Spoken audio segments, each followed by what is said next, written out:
أعوذ بالله من الشيطان الرجيم. بسم الله الرحمن الرحيم.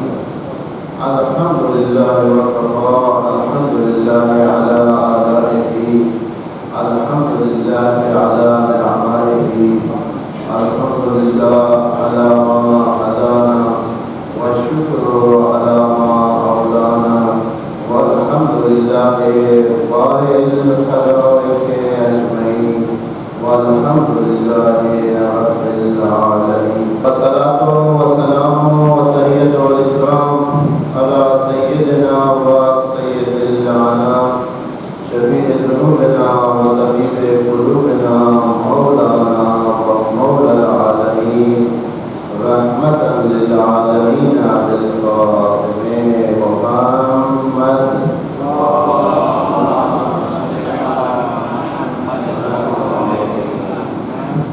وعلى أهل بيته الطيبين الطاهرين المعصومين المنتخبين المنتجبين المصطفين المرتضين الصادقين والصديقين الطاهرين والمطهرين الخالصين والمخلصين والمخلصين أمراء المؤمنين والمتقين والصالحين وأمناء الله في العالمين سيما بقية الله وحسن الله في العالمين الذين قال الله تبارك وتعالى في حقهم وفي شأنهم إنما يريد الله ليذهب عنكم الرجس أهل البيت ويطهركم تطهيرا.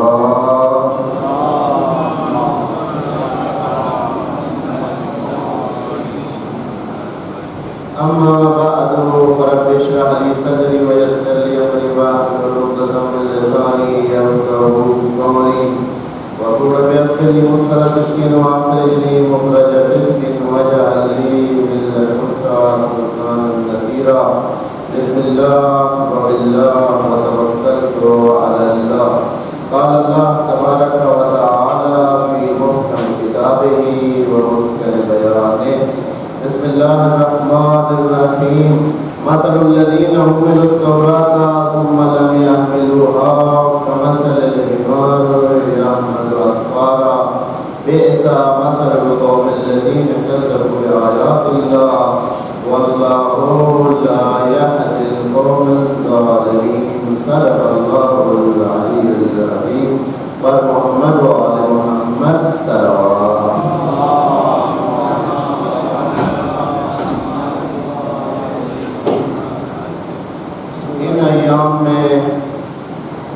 ایام مبارک اور برکت میں دعا ہے خدائے منان خدائے کریم اور رحیم تمام مومنین کو سیرت علی بن ابی طالب نصیب فرمائے. تمام مومنین کو گھروں میں خیر و برکت عنایت فرمائے. مریض مومنین کو شفائے عاجل نصیب فرمائے. مشکلات میں پھنسے مومنین کی مشکلات رفع فرمائے. حاجت مندوں کی حاجات پوری فرمائے. سفر میں موجود مومنین کے سفر پر خیر فرمائے. خصوصاً جن مومنین نے دعاؤں کے لیے کہا ہے ان کی دعائیں پوری فرمائے.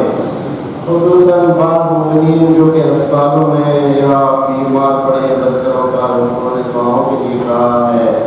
اور بالاخص ہمارے بہت ہی محترم مولانا سید اجاز نقوی صاحب کی والدہ بیمار ہیں. انہوں نے دعا کے لیے کہا ہے. خدا کریم سے دعا ہے خدا کریم ان کو جلد از جلد صحت فرمائے. تمام مومنین جہاں جہاں آباد ہیں دنیا کے جس حصے میں موجود ہیں ائمہ اطہار کی سیرت طیبہ ان کے ولادت کے ان کے دوسرے جشن منا رہے ہیں. تمام کو محفوظ و مسنون فرمائے. امام زمان کے ظہور میں تعجیل فرمائے. اپنی دعاؤں کی قبولیت کے لیے ایک دفعہ بلند آواز میں صلوات.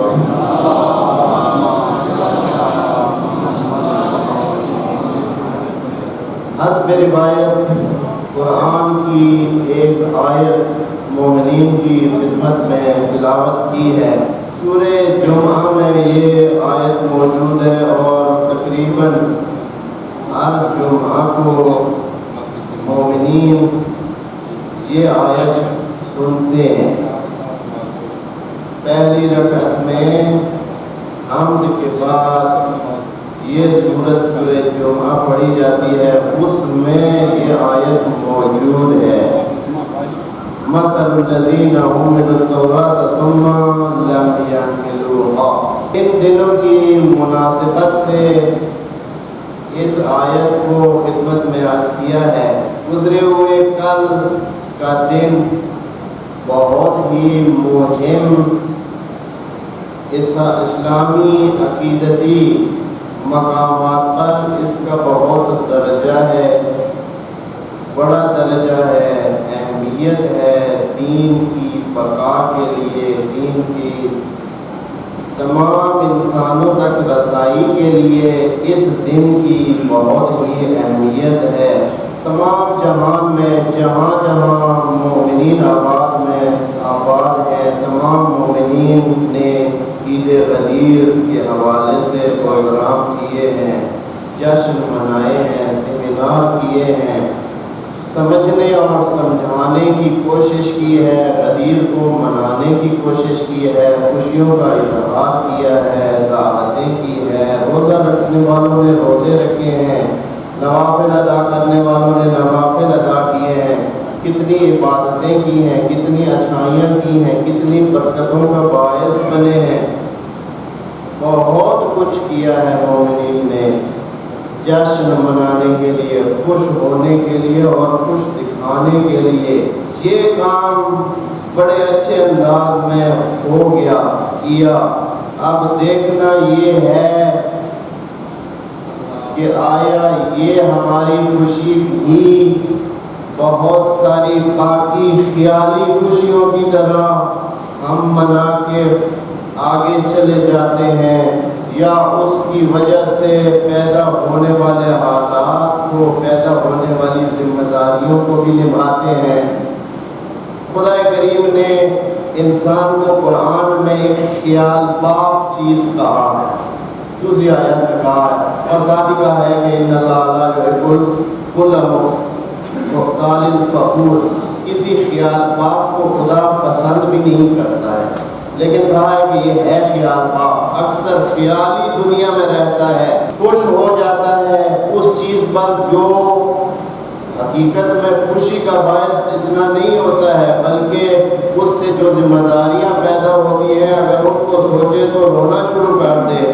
اسی آیت کو آخر میں انشاءاللہ ترجمہ کر کے بتاؤں گا کہ کیا ہو رہا ہے، انسان کیا کر رہا ہے۔ میں مثال دیتا ہوں، بچوں کو کتنے شوق ہوتا ہے لوگوں کو کہ بچے پیدا ہوں، جن کی شادی ہو چکی ہوتی ہے ان کو یہ ہوتا ہے کہ ان کے یہاں بچہ پیدا ہو، بچی پیدا ہو، اولاد ہو۔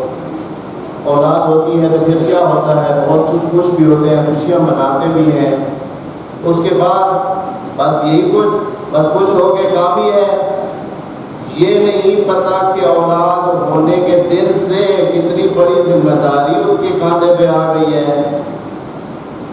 شادی کا مسئلہ لے لیں، جوانوں میں ایک رغبت ہوتی ہے کہ ابھی شادی نہیں ہوئی، شادی ہونی چاہیے، شادی ہونے کے لیے کتنے خوش ہوتے ہیں، ابھی ہوئی نہیں ہوتی ہے بہت خوش ہوتے ہیں، اور ہوتی ہے تو اس دنوں میں کتنے جشن ہیں، کتنے خرچے ہیں، کتنے سلسلے ہو رہے ہیں۔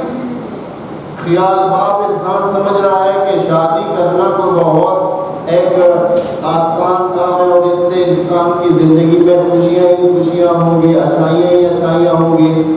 یہ پتہ نہیں کہ شادی کرنے سے ایک بہت بڑی ذمہ داری اس کے اوپر آ جاتی ہے، یہ آسان کام نہیں ہے۔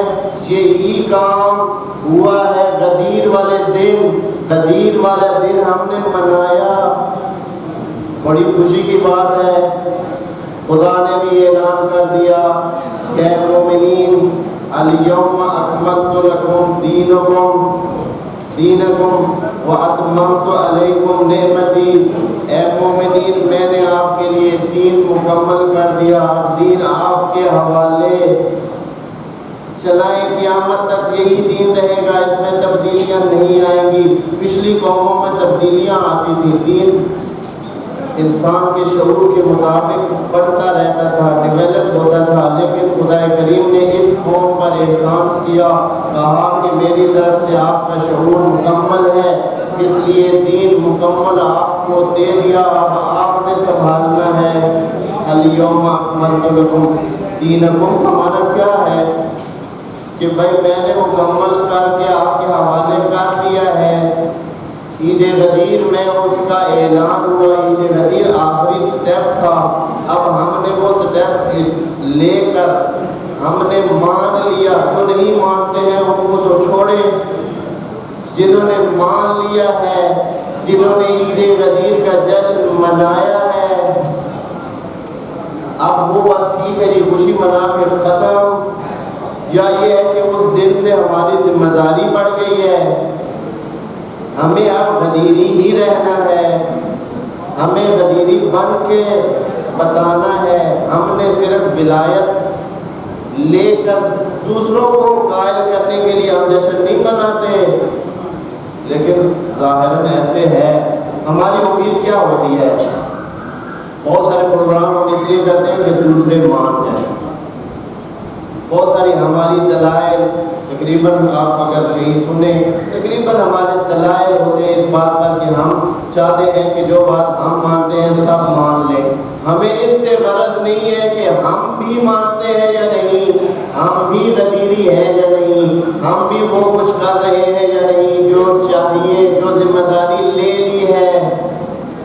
غدیر کی وجہ سے بہت بڑی ذمہ داری آ گئی ہے، جب تک مکمل نہیں ہوا تھا ممکن ہے کہ پوچھ گچھ کم ہو، ذمہ داری کم ہو، لیکن جب مکمل ہو گیا ہے دین، آپ نے لے لیا ہے، اور ہم نے بھی بڑے دھڑلے سے کہہ دیا ہے کہ ہم سمجھ گئے ہیں بات رسول خدا کی جو دوسرے نہیں سمجھے ہیں۔ اس کے بعد اب کیا ہے؟ آیا ہم ہیں رسول کے ساتھ، مان چکے ہیں۔ اصلاً مانا کیا ہے اس بات کا؟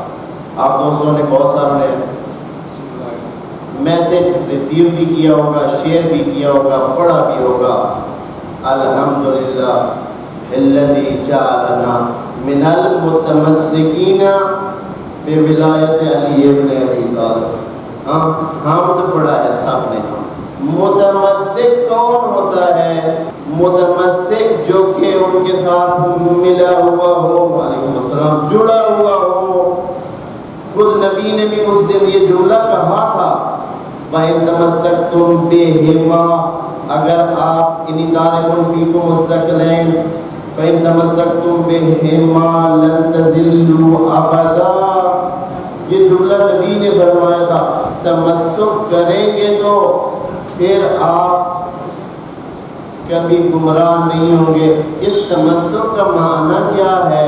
آیا وہ بندہ جو اپنی زندگی میں ظلم کرتا ہے، اپنی زندگی میں دوسروں کا حق کھاتا ہے، جھوٹ بولتا ہے، دھوکہ دیتا ہے، غلط بیانی کرتا ہے، ٹائم ضائع کرتا ہے، نماز مس کرتا ہے، روزہ اس سے چھوٹ جاتا ہے، اپنوں کا خیال نہیں کرتا ہے، ماں باپ کی توہین اس سے ہو جاتی ہے، ہمسایوں کے حقوق وہ ضائع کرتا ہے، شہر والوں کے حقوق وہ ضائع کرتا ہے۔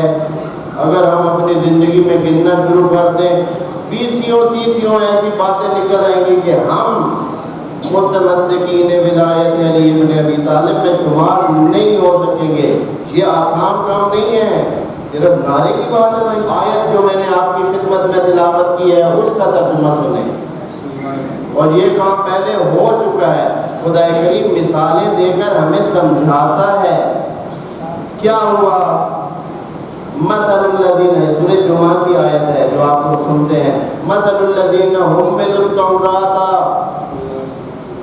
وہ لوگ جن کو تورات دے دی گئی، انہوں نے کہا ٹھیک ہے جی ہمارے لیے خدا کی طرف سے احکام لے آئے، دین لے آئے۔ حضرت موسیٰ گئے کوہ طور پر، وہاں سے ایک لکھا ہوا پتھروں پہ لکھی ہوئی باتیں، ضروری باتیں، اطاعت کی باتیں لکھوا کر لے آئے، حوالے کر دی مومنین کے، اس وقت کے مومنین کے، جو حضرت کے پیروکار تھے وہ اس وقت مومنین تھے۔ مثل الذین حملوا التوراۃ، ان کے حوالے کر دیا گیا، انہوں نے بھی کہا ٹھیک ہے۔ اس وقت تو بڑی خوشی ہوئی، بڑے ہی سارے خوش تھے کہ حضرت موسیٰ ہمارے لیے ہیں، ہمارے لیے تورات لے کے آئے، ہمیں دین دے دیا ہے، ہم سب سے اوپر ہیں۔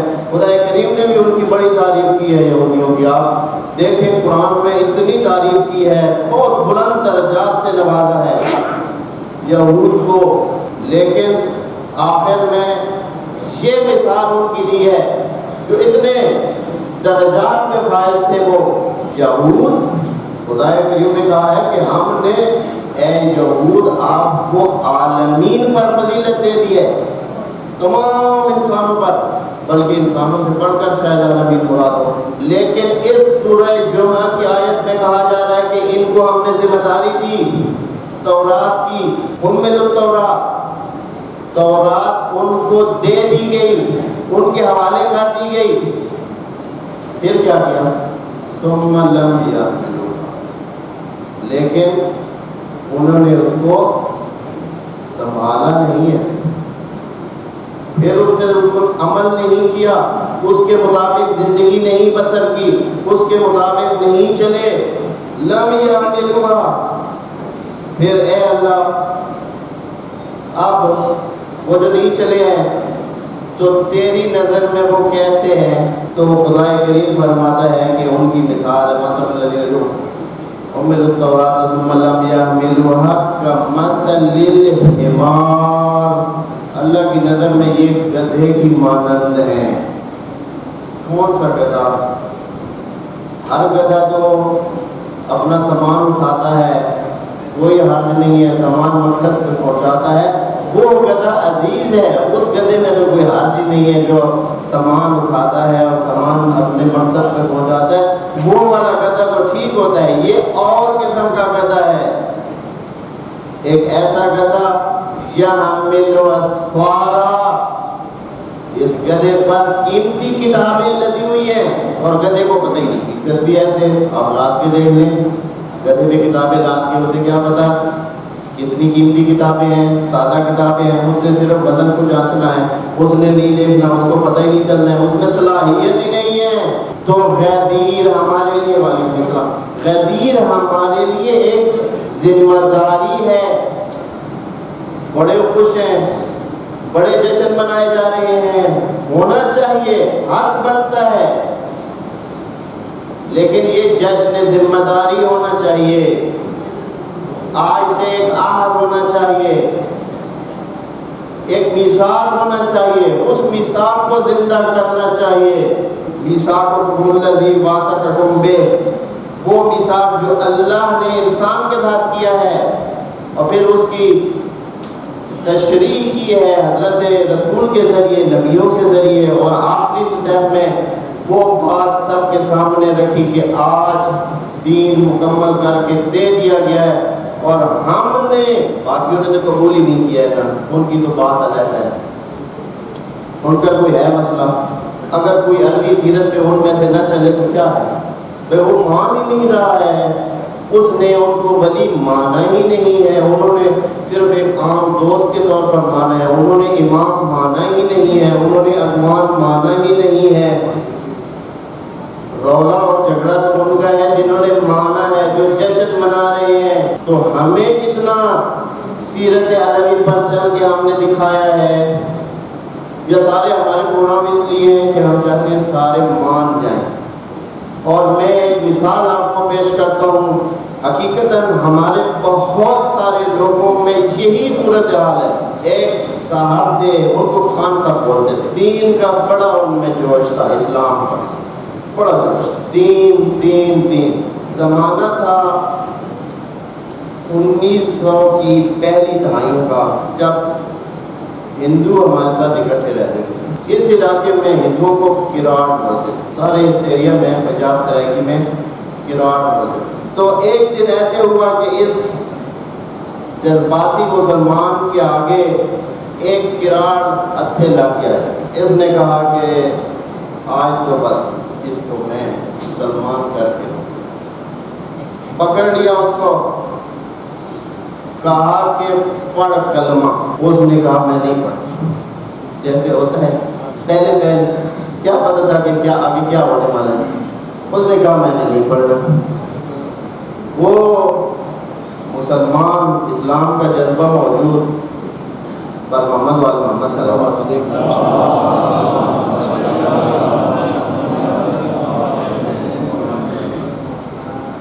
اس نے کہا پڑھ لے تیری بہتری ہے۔ اس نے بھی نہ مانی۔ پھر اس نے اس کی تھوڑی سی پہلے ابتدائی حرکت بنائی، کچھ مارا پیٹا ہو تو پھر بھی نہ مانا۔ پھر اس نے اور زیادہ مارا۔ آخر میں اس نے کہا چلو ٹھیک ہے، اتنا اس بیچارے کو مارا کہ اس نے آخر میں کہا کہ چلو ٹھیک ہے پڑھتا ہوں میں کلمہ، پڑھاؤ کلمہ۔ اب جو بات آئی کلمہ پڑھانے کی تو وہ بندہ کہتا ہے او آج اگر مجھے کلمہ آتا ہوتا تو ایک بندہ مسلمان ہو چکا ہوتا۔ خود بھی کلمہ نہیں آتا۔ ہماری حالت، عمومی حالت، غدیر کی اتنی بڑی رسپانسبلٹی، اتنی بڑی ذمہ داری لینے کے بعد آج اس بندے کی طرح ہے جو دوسروں کو پڑھانا چاہتا ہے۔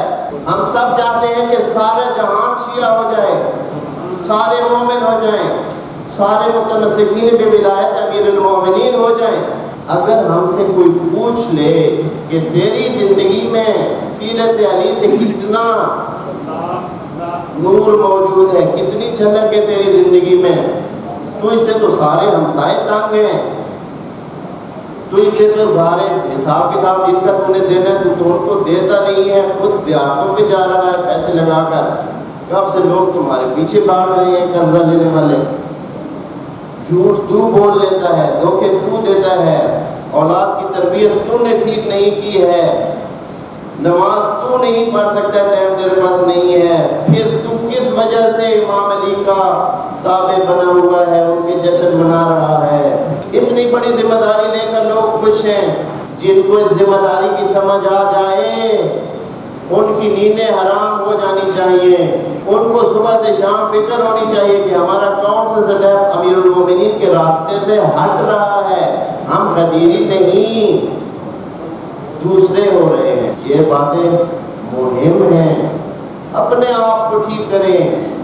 ابھی بہت ساری باتیں اس دن میں رہتی تھی لیکن ٹائم کی وجہ سے میں اس کو انشاءاللہ کسی اور محفل کے لیے چھوڑتا ہوں اور دعا کرتا ہوں خدا کریم ہمیں قرآن سے اور اہل بیت سے متمسک ہونے کی توفیق عنایت فرمائے۔ اور آخر میں جناب ایک بزرگ نے بھائی نے بتایا ہے کہ آج کل کے حالات میں ہمیں اہل بیت کی ترجمانی کرنی چاہیے، حمایت کرنی چاہیے، یہ سوشل میڈیا پہ یا ویسے زبانی کلامی، لیکن اس میں اگر خرابیاں آ رہی ہیں، جیسے کہ مثلا بعض ایسے میسج ہوتے ہیں جس میں دوسرے کسی بھی مذہب، کسی بھی شخصیت، کسی بھی گروپ کی کوئی خرابی، کوئی توہین آمیز بات، کوئی ایسی کہ ان سے وہ مس یوز کریں اور اس کو تھانوں میں لے جائیں اور پرچوں کی صورت میں نتیجے نکلیں، ان سے بچے خود بھی اور بچائیں اپنے بچوں کو بھی۔ ہر میسج کو شیئر کرنا کوئی ضروری نہیں ہے، پڑھے اور رکھ لیں اپنے پاس، کوئی ضروری نہیں ہے۔ اگر آپ کو میسج صحیح سمجھ آ گیا ہے، پڑھ لیا ہے، اچھا ہے، تو بہت ہی دھیان سے، احتیاط سے دیکھ کر آگے شیئر کریں۔ خرابیاں لازم نہ ہے۔ سیرت اہل بیت یہی ہے۔ اہل بیت کے زمانے میں کتنی لڑائیاں ہوئی، کتنے جھگڑے ہوئے، کتنے لوگوں نے اس طرح کے مسائل پیدا کیے۔ کیوں ہم اپنی ذمہ داریوں سے غافل ہیں اور خواہ اہل بیت کی تعریف کریں نا، اہل بیت کے اچھے جملے امام صادق علیہ السلام سے بات دے ان کی ذات پر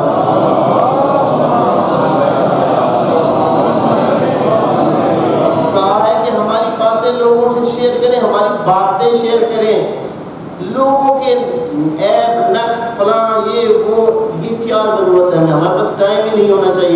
باتوں کے لیے. ہمیں اہل بیت کی سیرت بیان کرنے کے لیے اتنا وسیع کام پڑا ہے، وہ کریں، اچھی باتیں شیئر کریں. لوگوں کے بارے میں کامنٹس اور اس قسم کی باتیں جن سے خرابیاں پیدا ہوں، جن سے مومنین میں اور دوسرے جو اجتماع میں موجود افراد ہیں ان میں انتشار پیدا ہو، لڑائی جھگڑے کی فضا پیدا ہو، خلفشار پیدا ہو، ان سے پرہیز کرنا چاہیے. ہم ان کے پیروکار ہیں جنہوں نے گالی بھی اپنے منہ پہ سنی اور کہا کہ اگر یہ باتیں سچ ہیں تو خدا ان کو معاف کرے، اگر غلط ہیں اور تو ویسے کہہ رہا ہے تو خدا تجھے معاف کرے. مالک اشتر کی سیرت آپ جانتے ہیں نا، وہ ایک پیروکار تھا.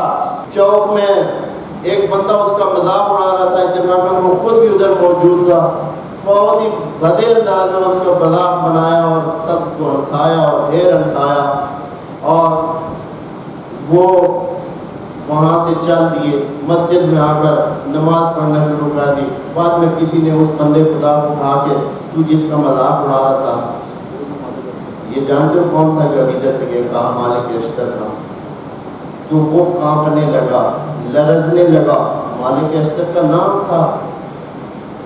بھاگا بھاگا پیچھے آیا، مسجد میں آ کر معافیا مانگنے لگا، پاؤں پہ گرنے لگا.